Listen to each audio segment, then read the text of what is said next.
বেকার ছেলে তার মাকে বলছে, শুধু ডাল দিয়ে ভাত খেতে ইচ্ছা করছে না, একটা ডিম ভেজে দাও না মা। মা তখন বলছে, ডিম ঘরে বসে জন্ম হয় নাকি? শুয়ে বসে 3 বেলা শুধু বাপের ঘাড়ে বসে খাচ্ছিস, আবার মজা না হলে গলা দিয়ে খাবার নামবে না। নবাব যাতে জন্ম হয়েছে ঘরে অকর্মা, এত বড় হয়েছে তাও কোনো কাজে খাটে না। বেকার ছেলের একটা ডিমের আবদারের বিপরীতে মা এতগুলো কথা শুনিয়ে দিল। রাগে গজগজ করতে করতে জায়গা ত্যাগ করলো। খাবার টেবিলে মায়ের এমন কথা শুনে গলা দিয়ে আর খাবার নামলো না।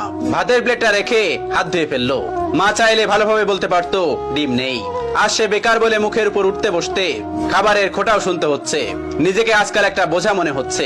ভারী একটা দীর্ঘশ্বাস ছেড়ে রাতে না খেয়ে ঘুমিয়ে পড়লো ছেলেটা। রাত পেরিয়ে সকাল হলো, কেউ একটিবারের জন্য তাকে খেতে ডাকেনি। এক বুক চাপা কষ্ট নিয়ে না খেয়ে চলে গেল টিউশনি করতে। এটি দিয়ে হাত খরচ চালায় ছেলেটা।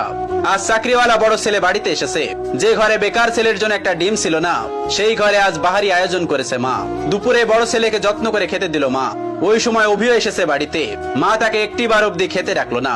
পেটের ক্ষুধা জানে এক প্লেট ভাতের জন্য কত কটু কথা সহ্য করে নিতে হয়। বেকার ছেলেটা সকল কষ্ট চাপা রেখে নির্লজ্জের মতো ভাইয়ের পাশে এসে খেতে বসলো। মা ভাই হয়তো একটু বিরক্ত হলো তার আগমনে। মা 2 ছেলেকে ভাত দিল, তবে বড় বড় মাছের টুকরো গুলো এবং মাংসের টুকরো গুলো চাকরিওয়ালা ছেলের থালাতে উঠলো। অভি মাথা নিচু করে এক থালা কথা নামক খাবার হজম করছে। আর সেই ফাঁকে মা বড় ছেলের ভাতের নিচে বড় সড়ক একটা চিংড়ি গুজে দিল, যা চোখ এড়ালো না বেকার ছেলেটির। কে বলল বাবা মায়ের ভালোবাসা সব সন্তানের জন্য সমান হয়? এই যে মায়ের ভালোবাসায় কত ব্যবধান, এই কষ্টগুলো কাউকে বলা যায় না, আর সহ্যও করা যায় না। আজ তারও একটা চাকরি হলে মা তাকেও নিশ্চয়ই এভাবে এক্সট্রা খাতির যত্ন করতো, কথায় কথায় মন্দ বলতো না। হঠাৎ চোখের কোনায় 2 ফোঁটা জল চিকচিক করছে ছেলেটার। সাথে সাথে খুব গোপনে তা লুকিয়ে প্লেটের ভাতগুলো চুপচাপ খেয়ে নিল। বিষণ্ণ মনটা নিয়ে শুয়েছে ছেলেটা কিছুক্ষণ। এরই মধ্যে মুঠোফোনটা বেজে উঠলো। তার প্রিয় মানুষটি ফোন দিয়েছে। তার প্রিয় মানুষটির ফোনের নামটা দেখে অভির মুখে হাসি ফুটে উঠলো। রিসিভ করার সাথে সাথে তার প্রিয় মানুষটি ব্যস্ত কণ্ঠে বলল, অভি, তোমার সাথে বিকাল 4টায় আমি দেখা করতে চাচ্ছি। আমি নদীর পাড়ে অপেক্ষা করছি তোমার জন্য। তুমি তাড়াতাড়ি চলে এসো, জরুরি কথা আছে। অভির হাসি মুখটা চুপসে গেল এক নিমিষেই। পকেটটা একেবারে শূন্য। টিউশনির টাকা পেতে এখনো 10 দিনের মতো লাগবে। নিজের কাছে গাড়ি ভাড়াটাও নেই। তবুও মৃত্যু হেসে তার প্রিয় মানুষটাকে বলল, ঠিক আছে, আমি আসছি। অভি সাথে সাথে রেডি হয়ে নিল। ভয়ে ভয়ে বাবার রুমে গিয়ে ভীতু কণ্ঠে বলল, আব্বা। বাবা তখন বললেন, হ কোন সাহেব, গায়ে বাতাস লাগাতে যাচ্ছেন বুঝি? বাবার ঠেস মারা কথা গায়ে মাখলো না অভি, বরং অনুনয় করে বলল, আমাকে 100 টাকা দিবেন আব্বা, খুব আর্জেন্ট দরকার। বাবা তখন বলল, টাকা তো আর গাছে ধরে না যে তোকে ছিঁড়ে ছিঁড়ে দিব। নিজে কামাই করতে পারিস না? মানুষের ছোট ছোট পোলাপানো কত টাকা কামাই, পুরো সংসার চালাই, আর এত বড় দামড়া হয়েও বাপের কাছে টাকা চাও?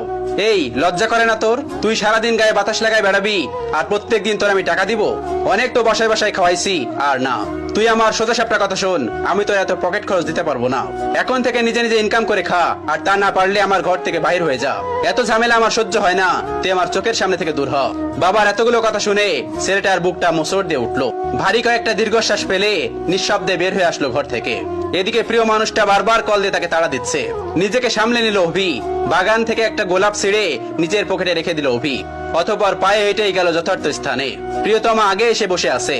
অভিকে দেখে উঠে দাঁড়ালো এবং বিরক্ত কণ্ঠে বলল, এত দেরি করলে যে? জানো আমি কতক্ষণ ধরে বসে আছি?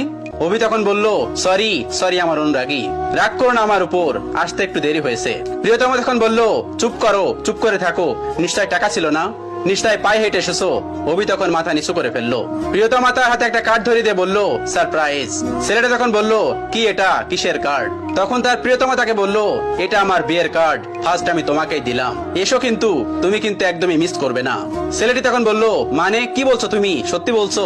মেয়েটি তখন বলল, হ্যাঁ সত্যি বলছি। অভি কাপা কাপা হাতে কার্ডটি খুলে দেখে নিল।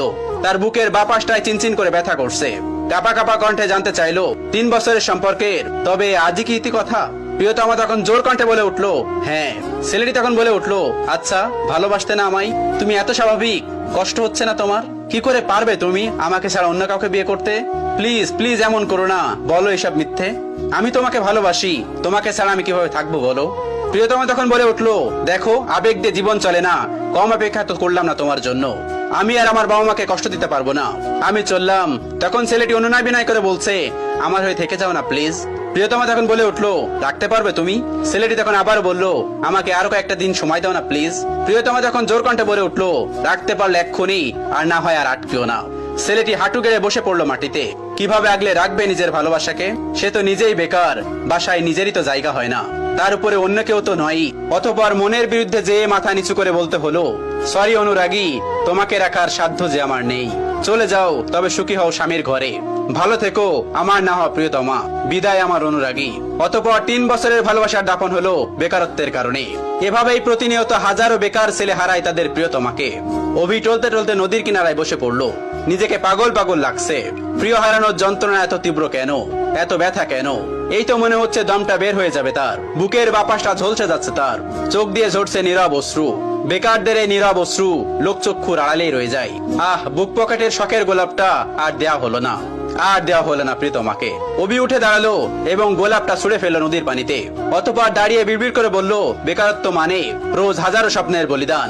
বেকারত্ব মানে হলো রোজ বাস্তবতার অনলে পোড়া। বেকারত্বের মানে হলো জ্যান্ত কতগুলো লাশ। বেকারত্ব মানে হলো জীবনের খাওয়া সেরা বাস। গল্পের শেষে আপনাদেরকে বলছি, ওই যে আপনার বাড়িতে বেকার ছেলেটা আছে না, যাকে সারাদিন বাসা থেকে বের করেন, খাবারের খোঁটা দেন, হ্যাঁ তার কথাই বলছি। বিশ্বাস করুন, এই মানুষগুলো ভিতরে ভিতরে প্রতিনিয়ত শেষ হয়ে যাচ্ছে। এদেরকে কথার আঘাতে প্রতিনিয়ত কষ্ট না দিয়ে, তাদেরকে বোঝা মনে না করে, বরং এদের পাশে থেকে এদের মনোবল মজবুত করতে সাহায্য করুন। পারলে একটা কাজ জোগাড় করে দিন, মানসিক শান্তি দিন। পারলে এদের একটু বোঝার চেষ্টা করুন। শুনুন, একটা পরিবার থেকে একটা মানুষ সাপোর্ট পেলে একটা মানুষ সারা বিশ্বকে জয় করতে পারে। আচ্ছা, এরা তো এমনিতেই বেকার থাকছে, তাই না? জানেন তো এই শহরে আজকাল চাকরির বড়ই অভাব।